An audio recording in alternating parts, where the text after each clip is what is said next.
एक बार श्री कृष्ण और बलराम किसी जंगल से गुजर रहे थे।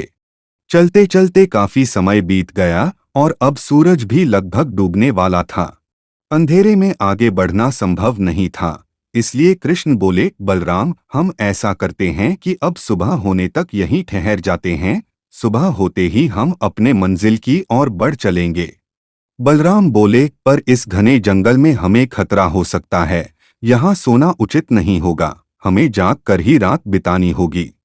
अच्छा, हम ऐसा करते हैं कि पहले मैं सोता हूँ और तब तक तुम पहरा देते रहो, और फिर जैसे ही तुम्हें नींद आए तुम मुझे जगा देना, तब मैं पहरा दूंगा और तुम सो जाना। कृष्ण ने सुझाव दिया। बलराम तैयार हो गए। कुछ ही पलों में कृष्ण गहरी नींद में चले गए और तभी बलराम को एक भयानक आकृति उनकी ओर आती दिखी। वो कोई राक्षस था। राक्षस उन्हें देखते ही जोर से चीखा और बलराम बुरी तरह डर गए। इस घटना का एक विचित्र असर हुआ। भय के कारण बलराम का आकार कुछ छोटा हो गया और राक्षस और विशाल हो गया। उसके बाद राक्षस एक बार और चीखा और पुनः बलराम डरकर कांप उठे। अब बलराम और भी सिकुड़ गए और राक्षस पहले से भी बड़ा हो गया।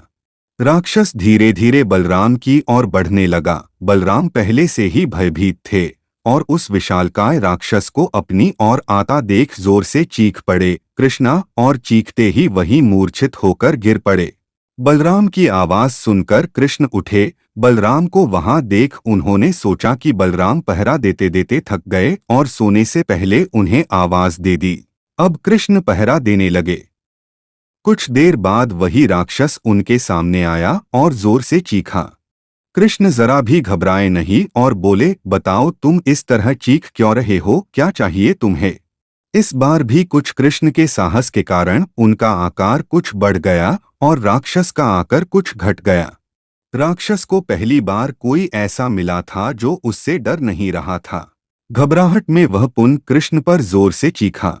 इस बार भी कृष्ण नहीं डरे और उनका आकार और भी बड़ा हो गया, जबकि राक्षस पहले से भी छोटा हो गया।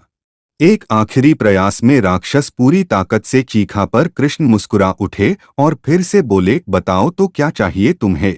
फिर क्या था, राक्षस सिकुड़कर बिल्कुल छोटा हो गया और कृष्ण ने उसे हथेली में लेकर अपनी धोती में बांध लिया और फिर कमर में खोस कर रख लिया। कुछ ही देर में सुबह हो गई। कृष्ण ने बलराम को उठाया और आगे बढ़ने के लिए कहा।